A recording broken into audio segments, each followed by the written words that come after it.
Live on MaxDefender8.com, here's Chief Meteorologist Jeff Berardelli.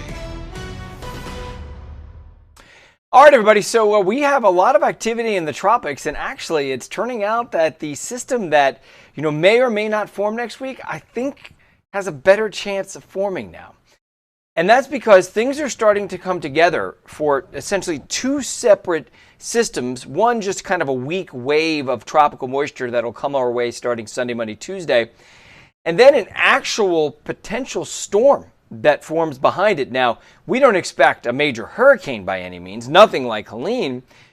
But what's happening here is moisture from the Pacific is moving over into the Atlantic, so essentially moving over into the Bay of Campeche in the Western Gulf, getting its act together because it's really far south, away from that wind shear that we've been talking about, and then moving northeast through the Gulf of Mexico next week as potentially a named tropical system. So I want to talk about all the details here and also talk about what else is happening in the tropics. So just quickly, across the Atlantic, you see Cat 4, that's Kirk. Behind it, Leslie, it's a tropical storm likely to become a strong hurricane, maybe or maybe not become a major, but potentially a major hurricane. So you can see that right there. And then that 30%er is just raised to a 40% chance of development. But I want to show you one thing right here that I think you're going to find interesting. As we zoom out a little bit, notice what's happening across Mexico, across Central America, and into the Pacific. That is a decaying tropical system. It's going to transfer its moisture into the southern Gulf, and it's going to do it far enough south so that it is protected from the wind shear that's in the northern Gulf. And I'm going to show you that. And because of that, it actually has a chance of developing and sneaking underneath the wind shear and heading towards Florida by about next Thursday, give or take. Could be Wednesday, could be Thursday, may even be early Friday. All right, so I'm going to start this one more time for you and show you kind of what we're looking at here. Just got to show you this first. So we don't need rain. First of all, it's pouring tonight. Oldsmar had like 6-7 inches of rain, caused flooding there. Still getting heavy rain in parts of our area around Sarasota. Now, not including today's rain, Sarasota has had 65 inches of rain.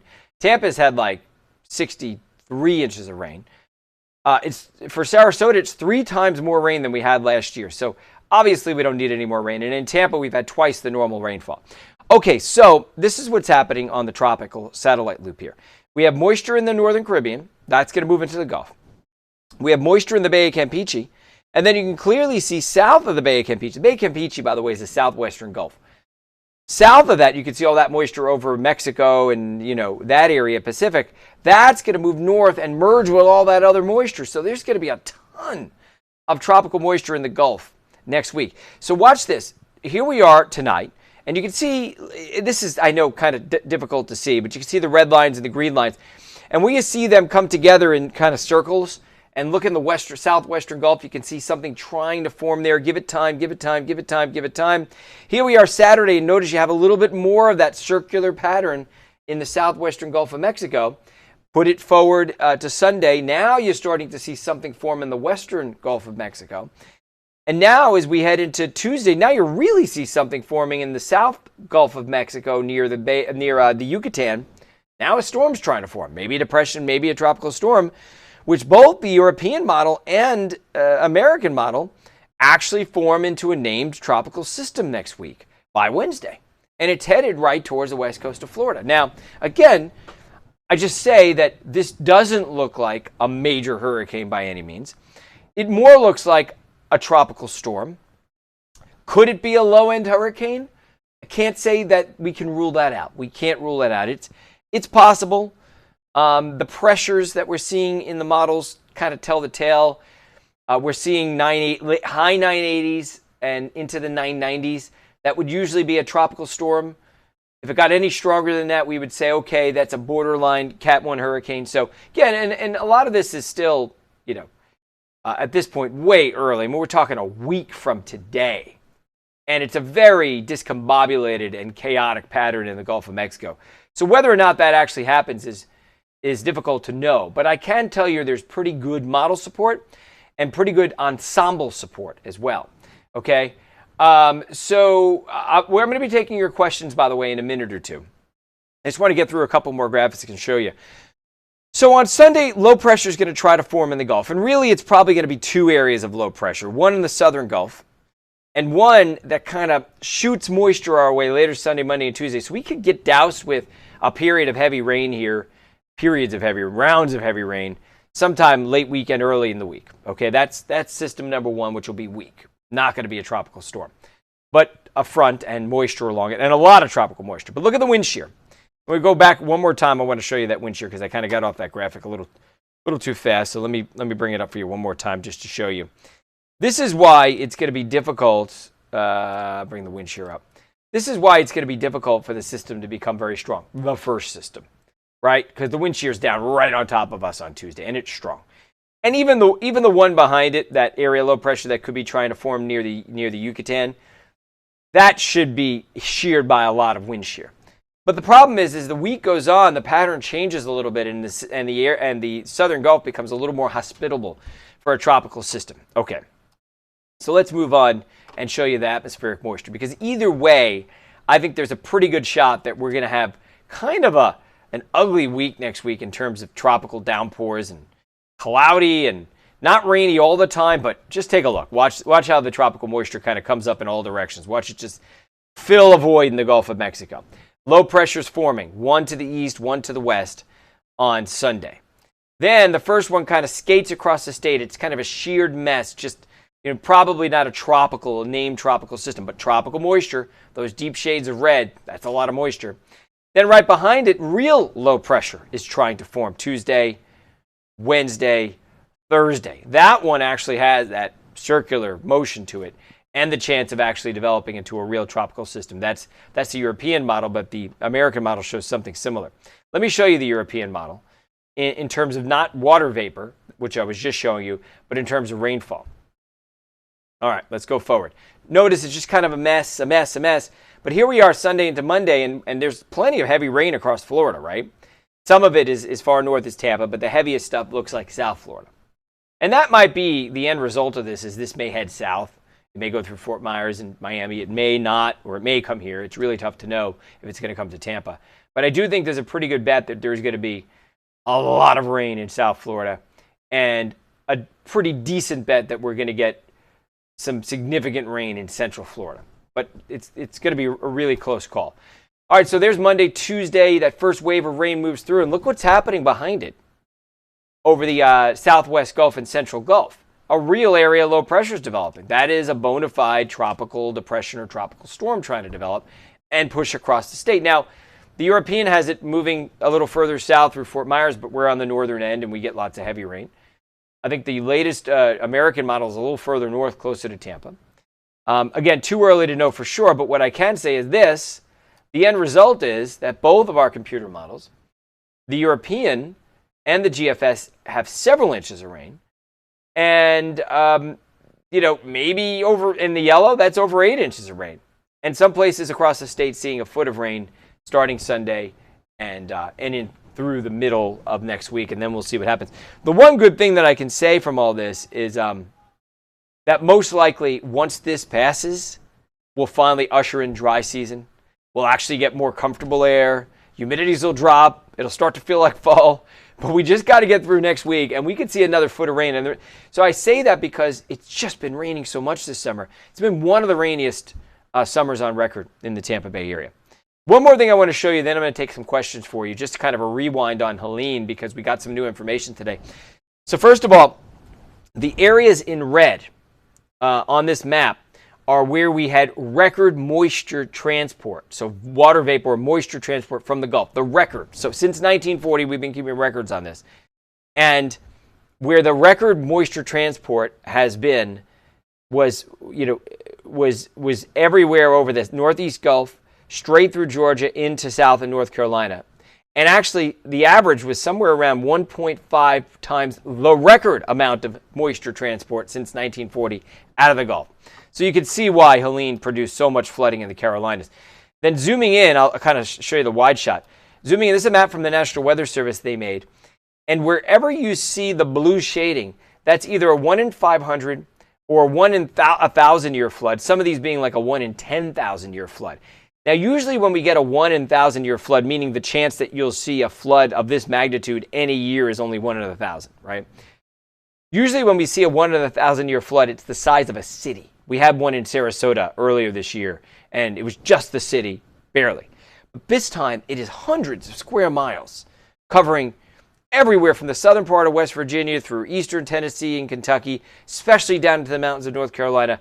That whole area is a 1 in 500 or 1 in 1,000 year flood. In some places in the mountains, like a 1 in 10,000 year flood. Just to give you an idea of how strange, unique this system was. Now, obviously, we're seeing these 1 in 100, 1 in 500, 1 in 1,000 year floods a lot more often now because the air is warmer, the Gulf of Mexico is warmer, and we're just transporting a lot more water vapor north, and so we're getting these extreme rains more often. Okay, so with all that said, you got that. Now let's talk about what's happening in the Gulf of Mexico. So I think that's probably where a lot of people's focus is. If you have a question about Helene, I'll gladly answer it for you, but I do think that the folks in Florida probably want to know what's going on next week. All right. Joanne wrote, how about Trump wanting to do away with NOAA? I don't get into politics. I'm not gonna do that. All I can say about NOAA is the National Hurricane Center did a knockout job forecasting the track of the storm like 5 days out, even before it was a named storm.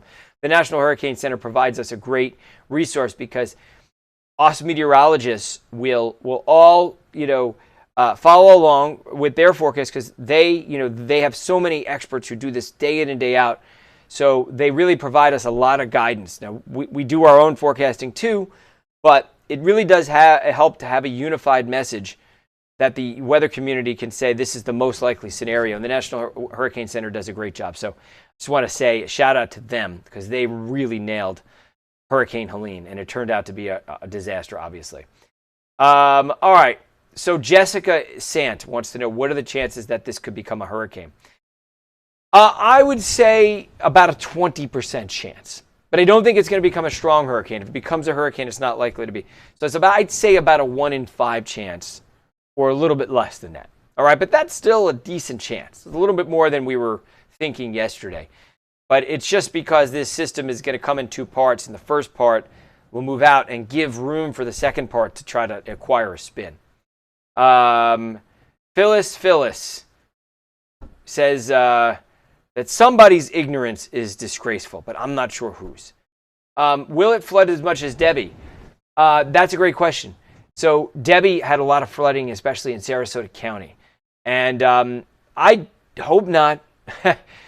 We don't know, obviously, because if we get heavy rain Sunday, Monday, Tuesday, then a break maybe.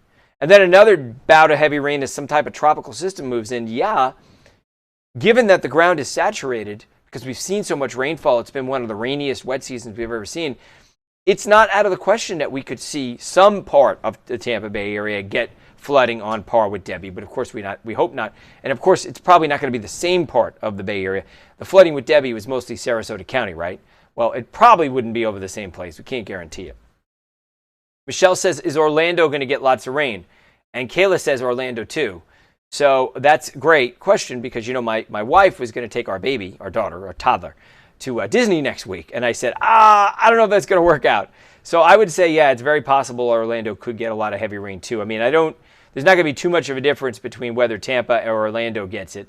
The question is going to be how far north or south does the low go? Does it move over Miami and Fort Myers? Or does it move a little further north towards Tampa? So right now, it looks like we're probably going to get a lot of heavy rain. Sherry says we need to take care of our own. I don't know who our own are. I'm maybe here if you're talking about the people in the Tampa Bay area, but also, there's obviously a lot of people suffering in North Carolina, South Carolina, Tennessee. Those people really deserve our attention right now. And, there are a lot of great fundraisers. We're doing one with the Red Cross here in the state of Florida. There's also World Central Kitchen that's doing some great work. Jose Andres is up there in North Carolina right now. So just want to let you know that it is gonna be, I think, it's gonna be a monumental task to recover from what's going on in the Carolinas. All right. Zuniga says this is so scary. It's happening everywhere. It's true. We're seeing these floods, bad floods, almost every day in different parts of the world right now, and they're big floods, not little floods. Patty says Patty said something about, we have a better idea. I live in Florida. So I think Patty wants to know when we'll have a better idea. I think probably this weekend we'll have a much better idea. And Jenny wants to know, is Florida going to get a lot of rain on Wednesday? Wednesday might be one of the days. It could be Monday, Tuesday, could be Thursday. But yes, Wednesday is the middle of the week, so I think so. Somebody asked about Broward County. Yeah, I think, Ann, it's going to rain a lot next week in Broward County. You can't say if it's going to be a big, flood event. We don't know that. But we just know that there's going to be a lot of rain across the state. I don't know about Orlando on October 12th, but I'm pretty willing to bet that by then that front passes, the storm passes, and drier, nicer air moves in. So you're going to Orlando on the 12th, or you're going to be in Orlando, you might be better off at that point. Someone asked about cloud seeding. Did they cloud seed? No, I don't. We don't need. Believe me, we don't need to cloud seed. Cloud seeding is done when it's dry, there's a drought, and you really need the rain. We certainly don't need the rain, so I doubt seriously anyone's doing any cloud seeding. Yeah, Jessica, I agree with you that the Pinellas beaches cannot take any more rainfall. I spend a lot of time on the Pinellas beaches, and it's just disastrous what's happened there. I love Sunset Beach, one of my favorites on Treasure Island. I spend a lot of time on Clearwater Beach. I spend a lot of time on St. Pete Beach. I used to keep my boat right near Johns Pass. I mean, these are all areas that I love, and it's really unfortunate.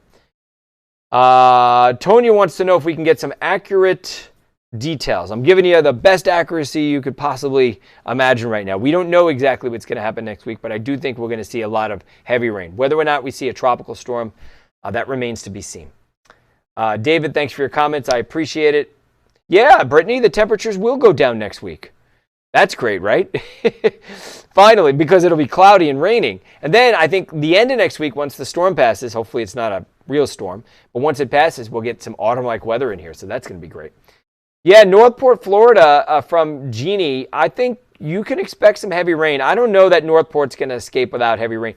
I say that because it's possible from Tampa north that it may not be as heavy because, Tampa is going to be right on the edge of the heavy stuff. But I think once you get into Sarasota County and south, it's almost a lock that there's going to be bouts and rounds of heavy rain down there. Yeah, Anna Maria certainly does need help. I totally agree with you, Sheila. There's so many good fundraisers here in the Bay Area. If you can, if your heart's in it and you have the cash, or if you can help in some way, please do so.